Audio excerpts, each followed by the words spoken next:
Mas há outra questão interessante nesse período. Por quê? A sociedade evolui, a tecnologia, a informática, com a evolução de tudo, eu me recordo de processos que muitas vezes algum agente político era processado por calúnia, difamação e outras questões, e, evidentemente, quando se ia para o Supremo, ficava lá até prescrever, até a decadência, porque o Supremo não julgava. E naquele momento, o que é que se questionava a sociedade? E muitos juristas questionavam. O Supremo não tem condições de instruir processos criminais, não tem equipe, não tem estrutura pessoal jurídico especializado para instruir esses processos. Só que com o processo digital, o processo deixou de ser físico, as audiências online, os julgamentos online, certo? A estrutura da Polícia Federal e das polícias civis nas investigações tecnológicas, do Ministério Público, trouxe uma celeridade incrível aos julgamentos do próprio Supremo Tribunal Federal. Então, veja bem, apenas um exemplo, não é? Que nós tivemos essas ações aí dos 8 de janeiro, nas principais ações, atuaram na defesa 96 advogados, e foi um recorde de celeridade processual. Por quê? Porque os ministros supremos convocam juízes federais para auxiliar na instrução dos processos, e com isso a agilidade é muito grande.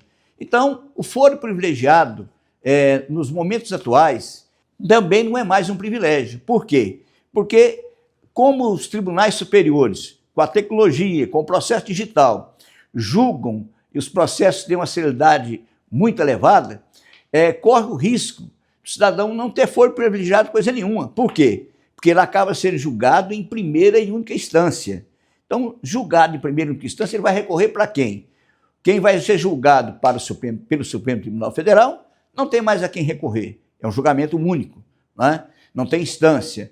Então, nessa situação, com essa agilidade que tomou conta da justiça, que é muito, muito positiva para a sociedade, porque, como dizia Rui Barbosa, né, justiça tardia é justiça falha. Então, hoje se julga muito rápido. Mas hoje mudou.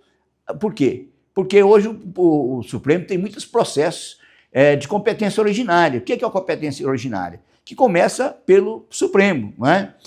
Então, tem uma questão curiosa também, que hoje muitas pessoas perguntam por que pessoas simples que participaram daquele ataque, daquele evento, né, no Congresso Nacional, no Supremo, foram julgados e condenados unicamente pelo Supremo. Quer dizer, essa é uma indagação. Por que isso ocorreu? Simplesmente porque em 2021, quando da revogação da Lei de Segurança Nacional, que era uma lei de segurança nacional absurda, inconstitucional, autoritária, ao ponto de que quando havia Lei de Segurança Nacional, um simples artigo de jornal, uma manifestação do jornalista ou de um deputado, ele poderia ser enquadrado na Lei de Segurança Nacional. Em 2021, quando se revogou a Lei de Segurança Nacional, o que ocorreu? Com essa revogação, simplesmente editaram uma lei, e essa lei criou no Código Penal, na parte especial, 10 tipos de ilícitos penais. 10 tipos de ilícitos penais. E nessa mudança da Lei de Segurança Nacional, trouxe para o Supremo a competência originária para julgar todos os crimes contra o Estado Democrático de Direito. Todos.